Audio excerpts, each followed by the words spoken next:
Hello student, आज start कर रहे हैं क्लास 10th का चैप्टर नंबर 2 फेडरलिज्म, जिसके अंदर हम एक क्विक रिवीजन देखेंगे पहले, फिर इसके एमसीक्यू क्वेश्चन को डिस्कस करेंगे। तो ज़्यादा समय न लेते हुए स्टार्ट करते हैं फेडरलिज्म यानी संघवाद।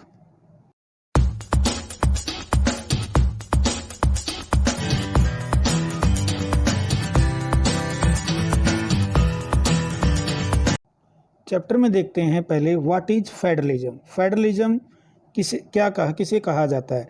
Federalism system of A government, ये एक गवर्नमेंट का सिस्टम है जो power is divided between central authority and various constitute unit of country. यानी कि इसके अंदर क्या है, पावर को डिवाइड किया जाता है सेंट्रल अथॉरिटी के अंदर या कॉन्स्टिट्यूएंट के अंदर, जो संविधान के अंदर वेरियस यूनिट दी गई होती हैं जैसे स्टेट, लोकल, तो उनके अंदर पावर डिवाइडेशन करने के प्रोसेस को ही हम फेडरलिज्म सिस्टम कहते हैं। तो इसको समझ सकते हैं, देख सकते हैं कि इस तरह से हम इसके बारे में जान सकते हैं। आगे बढ़ते हैं, हम इस चैप्टर के अंदर और देखते हैं की फीचर्स ऑफ फेडरेशंस। तो की features of federations,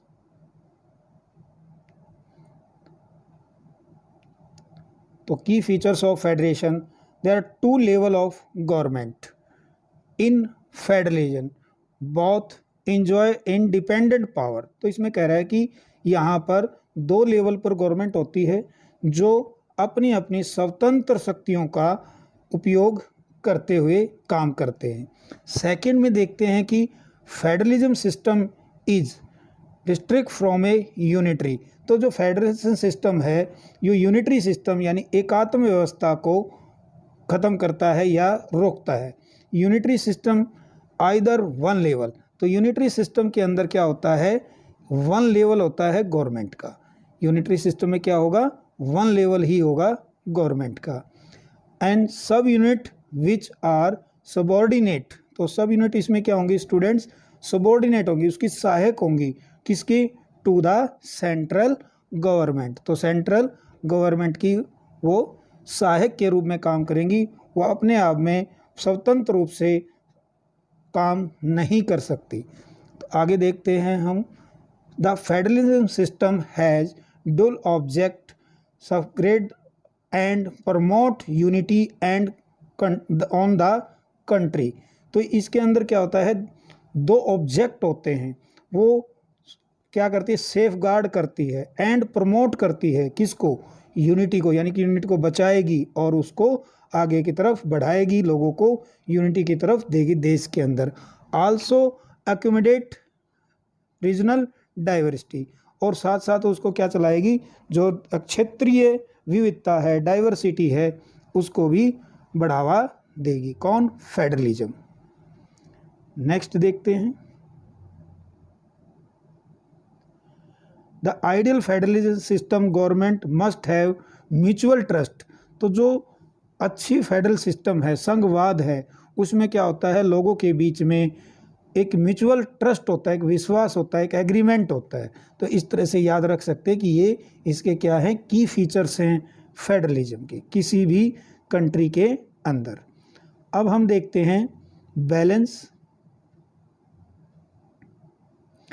balance of the power between central and state government. तो कैसे फेडरलिज्म बैलेंस करता है पावर को सेंट्रल और स्टेट में, ताकि उनके बीच में कोई कॉन्फ्लिक्ट ना हो। इस तरह से फर्स्ट पॉइंट को हम समझते हैं। Federalism are two types. तो फेडरलिज्म याद रखना students, federalism are two types, यानी दो प्रकार का फेडरलिज्म होता है। वन है कमिंग टूगेदर फेडरेशन, एंड दूसरा है होल्डिंग टूगेदर फेडरेशन। तो हम समझते हैं कमिंग टूगेदर फेडरेशन में क्या होता है और होल्डिंग टूगेदर फेडरेशन में क्या होता है। जैसे हम किसी उदाहरण से देखें, पहले क्या होते हैं, स्टेट्स होते हैं, छोटे छोटे स्टेट्स होते हैं, वो मिलकर एक देश का निर्माण करें, तो उस फेडरल सिस्टम को बोलते हैं कमिंग टूगेदर फेडरेशन। यानी कि दोबारा बात करें तो कैसे, पहले स्टेट्स होते हैं, राज्य होते हैं, उनका अस्तित्व होता है, तो कुछ राज्य या बहुत से राज्य मिलकर एक देश का निर्माण करते हैं। उस व्यवस्था को, उस सिस्टम को बोला जाता है कमिंग टुगेदर फेडरेशन। तो इसमें होता है कि आओ मिलकर रहें या एक देश का निर्माण किया जाता है, मतलब छोटी छोटी यूनिट्स एक बड़ी यूनिट्स का निर्माण कर देती है। जैसे इसमें उदाहरण है यूएसए। तो यूएसए में जो कॉलोनाइज सिस्टम था, ब्रिटिश शासन था वहाँ पर, तो वहाँ पर जो 13 स्टेट थे उन्होंने मिलकर एक नए देश का निर्माण किया, जिसको आज हम अमेरिका के रूप में जानते हैं, या उसको क्या बोलते हैं, USA, United state of America. अब बात करते हैं सेकंड, होल्डिंग टुगेदर फेडरेशन।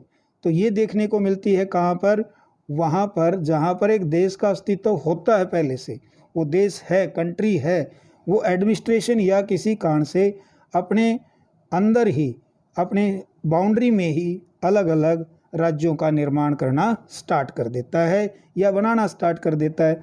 तो वहाँ पर भी दो गवर्नमेंट हो जाती हैं, एक स्टेट गवर्नमेंट और एक सेंट्रल गवर्नमेंट। लेकिन उस फेडरल सिस्टम को बोलते हैं होल्डिंग टुगेदर फेडरेशन। तो उसको क्या बोलेंगे, होल्डिंग टुगेदर फेडरेशन।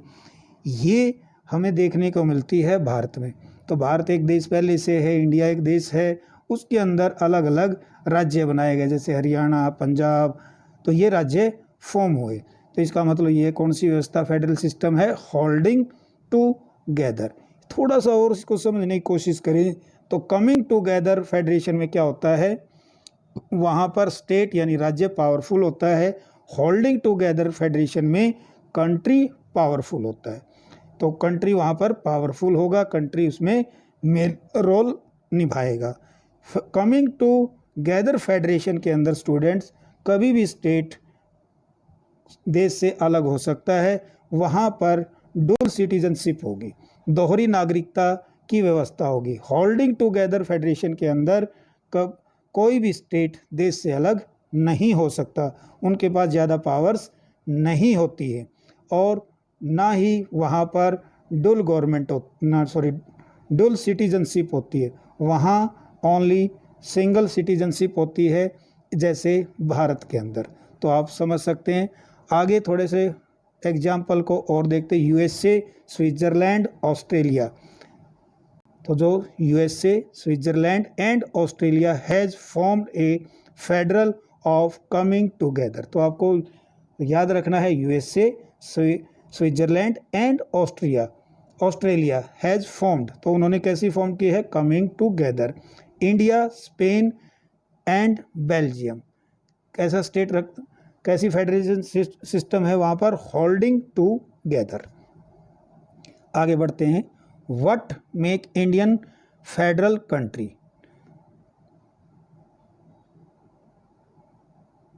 इसको देखते हैं आगे, कैसे फेडरल कंट्री बनता है India.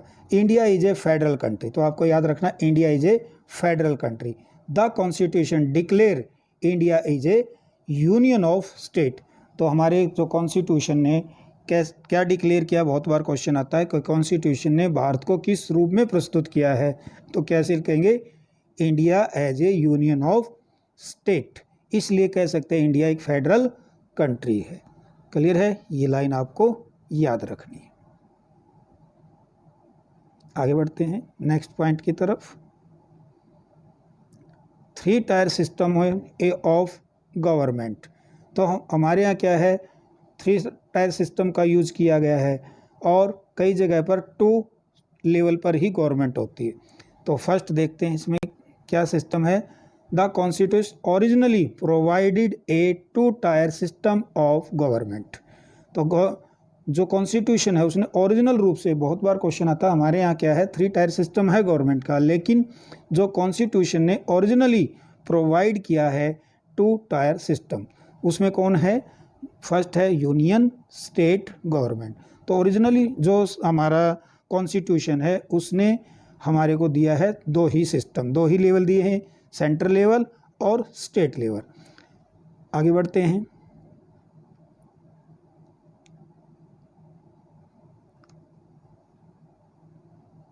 laterally third tier federation system form the panchayat and municipal। तो पंचायती राज इसके या को कह सकते हैं local government municipalities was added, तो ये ऐड की गई। पिछले चैप्टर में हम इसको पढ़ चुके हैं, तो आपको पता होगा 1992 के अंदर अमेंडमेंट किया गया था जिसमें लोकल गवर्नमेंट को इन्वॉल्व किया गया था, या कॉन्स्टिट्यूशन में उसके अमेंडमेंट करके उसका सिस्टमेटिक ढंग से प्रावधान किया गया था। तो ये हम फर्स्ट चैप्टर में पढ़ चुके हैं, नहीं तो आप पिछला वीडियो भी देख सकते हैं या फर्स्ट चैप्टर उसको रीड कर सकते हैं, उसमें ये सारी चीज़ें दी गई। तो ओरिजिनल रूप से यहाँ से हमें क्या पता लगा, ओरिजिनल रूप से हमारे जो कॉन्स्टिट्यूशन ने हमें कितने सिस्टम दिए हैं, प्रोवाइड किए हैं यहाँ पर 2, और वैसे हमारे पास कितने सिस्टम हैं, 3 लेयर पर हैं, यूनियन, स्टेट एंड लोकल। तो लोकल लेवल को हम यहाँ पर किस नाम से जानते हैं, पंचायती राज, जो पिछले चैप्टर में हम कर चुके हैं। आगे बढ़ते हैं। यूनियन लिस्ट, ये हम पीछे भी पढ़ चुके हैं कि हमारे यहाँ क्या है, पावर को डिवाइड किया गया है। तो कितनी तरह से पावर को डिवाइड किया गया है, 3 लेवल पे डिवाइड किया गया है। जैसे union list contain subject the national importance, याद रखना है यूनियन लिस्ट में कौन है, नेशनल इम्पोर्टेंस से संबंधित जो भी सब्जेक्ट हैं, जो विषय हैं, वो यूनियन लिस्ट के पार्ट हैं। जैसे बहुत बार डायरेक्ट क्वेश्चन आता है कौन से यूनियन लिस्ट के हैं, कौन से स्टेट लिस्ट के हैं, तो इस तरह से क्वेश्चन बनते हैं। तो defence, foreign affair, banking, communication and currency, यानी जो हमारी सुरक्षा है, रक्षा है, फॉरेन विदेशी पॉलिसियां हैं, बैंकिंग है या संचार के साधन हैं, करेंसी है, मुद्राएं हैं, वो सब किस में आएंगी, वो यूनियन लिस्ट के अंदर आएंगी। स्टूडेंट्स आगे देखते हैं। State list contain subject of state and local important, याद रखना है जो स्टेट से या लोकली रूप से जो इम्पोर्टेंस रखते हैं, like police, trade, commerce, agriculture and irrigation, वो किससे संबंधित हैं, तो याद रखना है इरिगेशन किससे संबंधित है, वो स्टेट इम्पोर्टेंस होता है या लोकल लेवल पे होता है, इसलिए वो स्टेट लिस्ट का पार्ट है। आगे चलते हैं, नेक्स्ट देखते हैं। यहाँ तक समझ में आ गया होगा। तो एक होती है हमारे पास कॉन्करेंट लिस्ट, समवर्ती सूची। इसमें कॉमन इंटरेस्ट, यानी कि जो नेशनल लेवल पे भी इम्पोर्टेंट हो या स्टेट लेवल पे भी इम्पोर्टेंट हो, लोकल लेवल पे इम्पोर्टेंट हो, तो वो कॉमन इंटरेस्ट बन जाता है यूनियन और स्टेट गवर्नमेंट का। तो उनको किस में लिख रखा गया है, उनको रखा गया है कॉन्करेंट लिस्ट के अंदर। जैसे एजुकेशन, फॉरेस्ट, ट्रेड, यूनियंस बनाना, जैसे हमारे यहाँ किसान यूनियन है, और या और कोई डिपार्टमेंट के अंदर यूनियन बन जाती है, तो वो सभी यूनियंस जो भी वो किसका विषय है, वो कंकरेंट लिस्ट का विषय है, यानी कि वो दोनों लिए इम्पोर्टेंट है। मैरिज एंड अडॉप्शन, या किसी को गोद लेना, या इस तरह से ये सारी चीज़ें ही क्या हैं, इसमें आती है, किस में आएंगी, कंकरेंट लिस्ट का पार्ट है। नेक्स्ट देखते हैं सब्जेक्ट। वो अगला एक और देखो ध्यान से, बड़ा इम्पोर्टेंट चीज़ है, एक नई चीज़ आती है, क्या, रेजिडरी सब्जेक्ट। रेजिडरी सब्जेक्ट क्या है, the subject which do not include any 3 list, यानी कि ध्यान रखना है ऐसा कोई सब्जेक्ट जो तीनों लिस्ट में कहीं पर नहीं लिखा गया।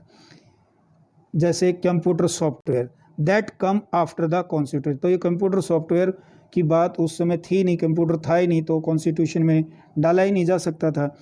उन्हें थोड़ी पता था आगे चलकर कंप्यूटर भी आएंगे, उनके लिए सॉफ्टवेयर बनेंगे, तो इस तरह से वो चीज़ नहीं आई। लेकिन एक सब्जेक्ट आ गया, कंप्यूटर का ज़माना आ गया, अब कंप्यूटर सॉफ्टवेयर हैं, कम्युनिकेशन का साधन कंप्यूटर सॉफ्टवेयर बनेंगे ही बनेंगे। तो इस तरह से क्या हुआ, ये हमारे कॉन्स्टिट्यूशन के बनने के बाद एक नया विषय उठा, उसको ही बोलते हैं रेजिडरी सब्जेक्ट, याद रह जाएगा। यानी कॉन्स्टिट्यूशन के बनने के बाद जब एक नया सब्जेक्ट सामने आ जाता है, या कभी भी आ सकता है या भविष्य में आ सकता है, तो किसको क्या माना जाएगा, उसको रेजिडरी सब्जेक्ट माना जाएगा। तो याद रखना है only union government can make law on the residuary subject. तो रेजिडरी सब्जेक्ट जो अवशिष्ट सब्जेक्ट हैं, विशेष सब्जेक्ट है, जो नया सब्जेक्ट आया है, उस पर कानून बनाने का राइट यूनियन गवर्नमेंट को ही है, ओनली यूनियन गवर्नमेंट। ये आपको ध्यान रखना है और इसको नोट कर सकते हैं। आगे बढ़ते हैं। Power sharing between union and state government. तो थोड़ा सा और समझते हैं कैसे पावर शेयरिंग की गई है यूनियन और स्टेट गवर्नमेंट के बीच में। Our constitution determine the extent on the sharing of power between union and state government in basis structure of constitution. तो किससे की गई है? तो कॉन्स्टिट्यूशन के बेसिक स्ट्रक्चर से किया गया है। Any change to has the first past the both.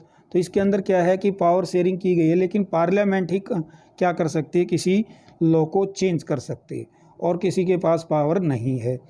तो वो कहाँ पर है? House of parliament. तो कितने हाउस हैं? कमेंट करके बताएं।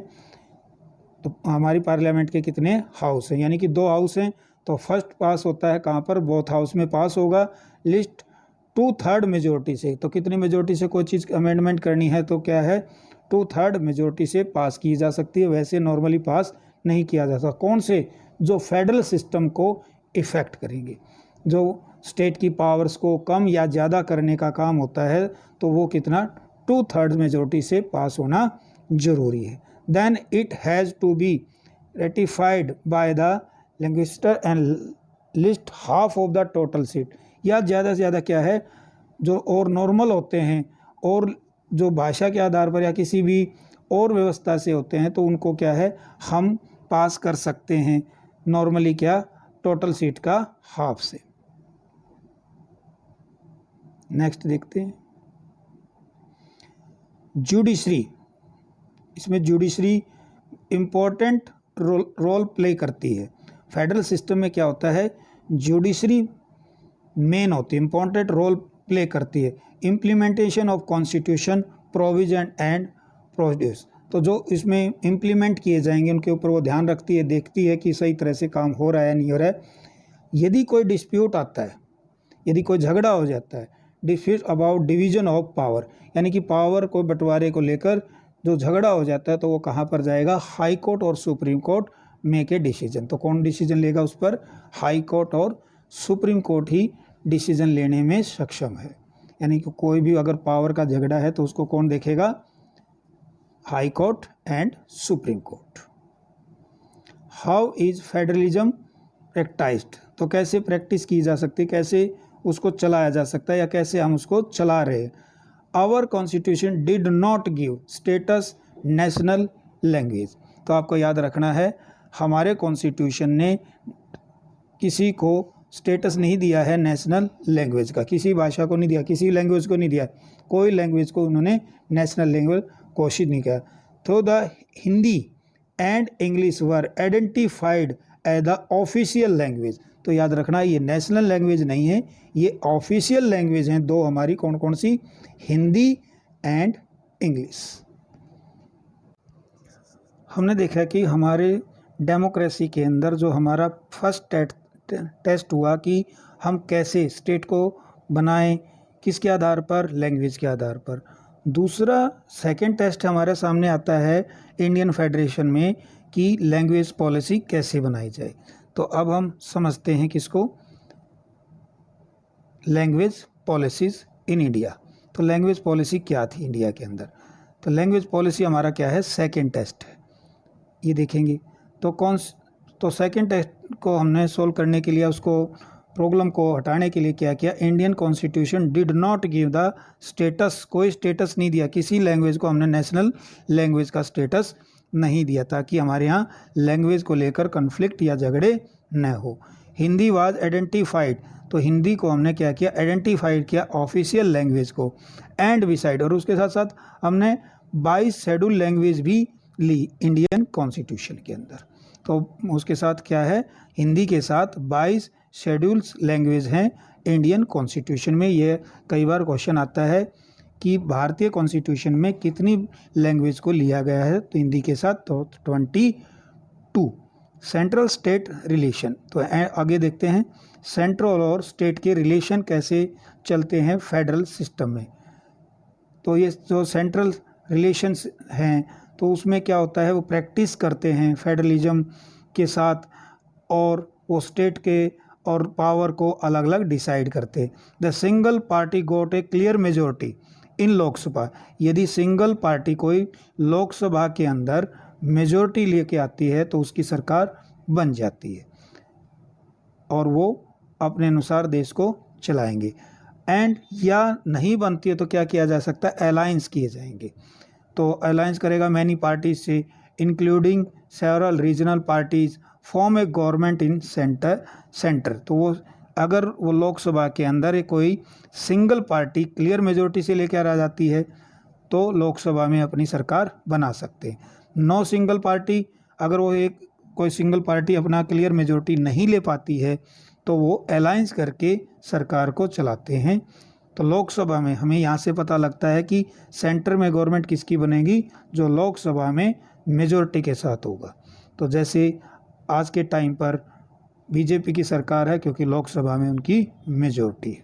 आगे बढ़ते हैं। तो याद रखना है सेंटर में गवर्नमेंट तब बनती है जब लोकसभा में मेजोरिटी होती है, या लोकसभा के इलेक्शन के बाद ही सेंटर में गवर्नमेंट फॉर्म होती है। जब भी आपको लगे कि सेंटर के इलेक्शन है तो आपको याद रखना है वहाँ पर यानी देश के अंदर क्या है, लोकसभा के इलेक्शन है। तो लोकसभा के इलेक्शन के बाद ही सेंटर गवर्नमेंट बनती है। आगे बढ़ते सेकंड देखते हैं। In lead a new culture of the power sharing and the respect of the autonomic of the state government. तो यहाँ पर क्या है, एक नया कल्चर पावर शेयरिंग देता है जो स्वतंत्रता प्रदान करता है स्टेट्स गवर्नमेंट्स को। आगे देखते हैं। जो हमारी ये फेडरल सिस्टम है वो किसी भी डेमोक्रेसी का क्या है, एक स्पिरिट है, एक उसकी आत्मा है। तो कई बार क्वेश्चन आता है जो डेमोक्रेसी की आत्मा क्या है, तो कौन है, फेडरल सिस्टम है। क्योंकि फेडरल सिस्टम में रिस्पेक्ट देता है या प्रोवाइड करता है diversity in our country very necessary. तो उसमें क्या होता है, वो रिस्पेक्ट करेगा किसकी, डाइवर्सिटी की। क्योंकि हर राज्य के अंदर अलग अलग तरह के लोग रहते हैं, अलग अलग उनकी लैंग्वेज हैं, अलग अलग उनके कल्चर हैं, अलग अलग उनके खाने की व्यवस्थाएं हैं। तो इस तरह से वो फेडरल सिस्टम क्या देगा, एक रिस्पेक्ट करेगा डाइवर्सिटी को। तो वो उसकी एक आत्मा का हिस्सा है, टू स्पिरिट ऑफ फेडरलिज्म है। आगे बढ़ते हैं। Decentralization in India. तो भारत के अंदर डिसेंट्रलाइजेशन कैसे किया है। डिसेंट्रलाइजेशन का मतलब होता है पावर को डिवाइड कर देना, बांट देना। तो ये भी एक किस्म से क्या है, वही फेडरल सिस्टम है। फेडरल सिस्टम में क्या किया जाता है, पावर को डिवाइड कर दिया जाता है।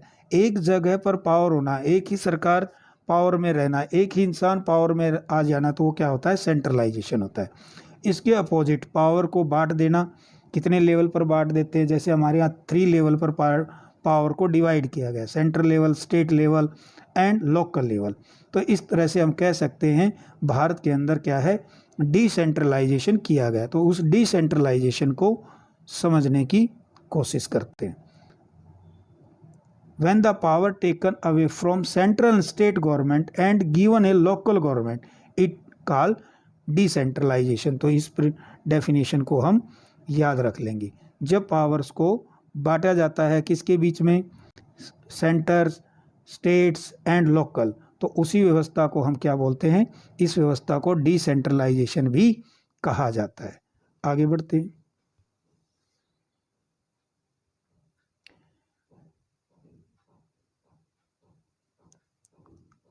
नेक्स्ट देखते हैं। Federal power sharing needed another tier of the government and hence the government power of the decentralize. तो फेडरल जो है, फेडरल पावर शेयरिंग करता है, उसको ज़रूरत है अलग अलग सिस्टम की, अलग अलग लेवल पर अलग अलग टायर्स की, जैसे union tyres and state level पर। तो वो क्या करेगा, उनमें पावर को, गवर्नमेंट की पावर को डिवाइड कर देगा, उससे डिसेंट्रलाइज हो जाता है।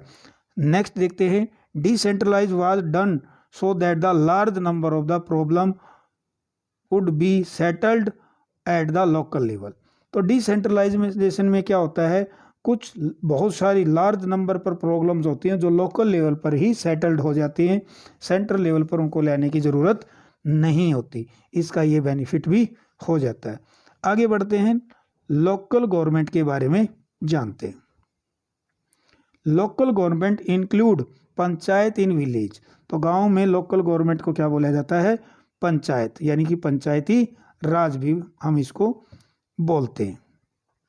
And municipalities in the urban area. तो ये क्या है? म्यूनसिपलिटी पार्टीज बोला जाता है कहाँ पर? म्यूनिसिपैलिटीज बोल देते हैं अर्बन एरिया के अंदर।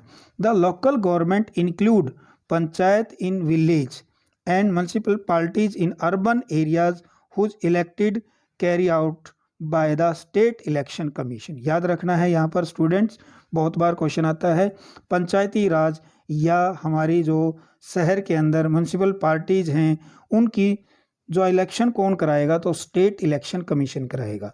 ध्यान रखना है, कौन कराएगा? State election commission. भारत के अंदर दो तरह से इलेक्शन कमीशन है, एक का नाम है इलेक्शन कमीशन, तो वो होता है वो काम करे, वो करे क्या करेगा?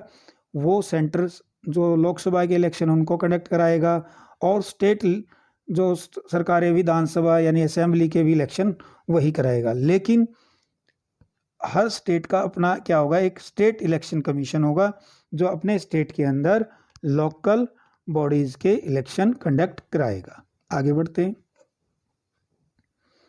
पंचायती Raj system in India, rural local government is popularly named the Panchayati Raj. तो अभी बात करी थी, तो जो लोकल गवर्नमेंट है इंडिया में पॉपुलर है किस तरह के नाम से? पंचायती राज के नाम से। नेक्स्ट देखते हैं। अब ग्राम पंचायत। ग्राम पंचायत क्या है? In village of group, each village या ग्रुप विलेज हैज ए ग्राम पंचायत। तो ग्राम पंचायत किसको बोलेंगे? या तो एक गांव है या कुछ छोटे गांवों का एक समूह है, और वो क्या करेगा? उसमें सेवरल वार्ड्स होंगे, कुछ वार्ड्स होंगे, और उन वार्ड्स के जो मेंबर्स होंगे उनको क्या बोलेंगे? पंच या मेंबर्स ही कह देते हैं कई जगह, और उनका एक प्रेसिडेंट होगा जिसको हम सरपंच के नाम से जानते हैं। Panchayat work under the supervision of the Gram सभा।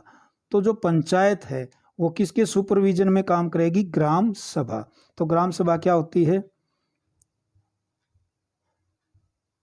किसके सुपरविजन में काम करेगी? ग्राम सभा। तो ग्राम सभा गांव के अंदर जो 18 साल से अबो हैं और उनकी वोटिंग का राइट है, वो सभी सदस्य क्या मिलकर क्या बनाएंगे? ग्राम सभा बनाएंगे। ग्राम सभा पंचायत को यानी कि ग्राम पंचायत को इलेक्ट करती है, यानी ग्राम सभा ही क्या करेगी? ग्राम पंचायत को इलेक्ट करेगी। इसलिए पंचायत वर्क करेगी किसके सुपरविजन में? ग्राम सभा के अंदर। यानी ग्राम सभा का सदस्य कौन है? कल ना क्वेश्चन आ जाए तो क्या करेंगे? ग्राम सभा का सदस्य होता है उस गांव से संबंधित ऐसे व्यक्ति जो 18 साल के हो चुके हैं और उनका वोट डालने का उनको राइट है, यानी वोट इलेक्शन कमीशन से उन्होंने वोट बनवा ली है, तो किसके सदस्य हैं? ग्राम सभा के। और ग्राम सभा को कहा जाता है विलेज लेवल पर पार्लियामेंट, यानी कि कल ना क्वेश्चन आ जाए विलेज लेवल पर पार्लियामेंट किसे कहा जाता है? तो ग्राम सभा को बोला जाता है। ए फ्यू ग्राम पंचायत, यानी कि ध्यान रखना है ग्राम पंचायत अलग है, ग्राम सभा अलग है। अब दोबारा बात करते हैं किसकी? ग्राम पंचायत आर ग्रुप्ड टुगेदर। अगर कुछ ग्राम पंचायत यानी कि फ्यू ग्राम पंचायत ग्रुप यानी टुगेदर जुड़ जाती हैं, ग्रुप में हो जाते हैं, तो उस ग्रुप को बोला जाता है पंचायत समिति। तो उसको क्या बोला जाएगा? पंचायत समिति। यानी कि इसको दोबारा पढ़ लें।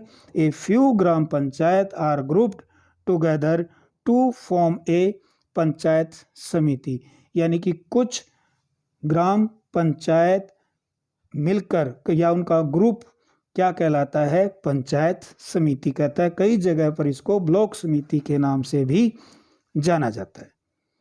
तो नेक्स्ट देखते हैं जिला परिषद। जिला परिषद, ऑल द पंचायत समिति is district together consider the जिला परिषद, यानी कि पंचायत समितियां जुड़कर जिले लेवल पर क्या कहलाती हैं? जिला परिषद या डिस्ट्रिक्ट परिषद कहलाती है। जिला मतलब होता है डिस्ट्रिक्ट। तो इस तरह से ये व्यवस्था चलती है। द चेयरपर्सन ऑफ द जिला परिषद द पॉलिटिकल हेड। तो चेयरपर्सन होता है जिला परिषद का, वो क्या है, वो पॉलिटिकल हेड होता है। तो कई बार क्वेश्चन आता है जिला परिषद के पॉलिटिकल हेड को क्या बोलते हैं, तो चेयरपर्सन, यानी कि हम सीधा बोल देते हैं इसको चेयरमैन। म्युनिसिपल पॉलिटीज, नेक्स्ट देखते हैं। चलो सेट अप द टाउन, तो ये क्या है, शहर के अंदर, टाउन के अंदर या बिग सिटी के अंदर म्युनिसिपल कॉरपोरेशन आर सेटअप।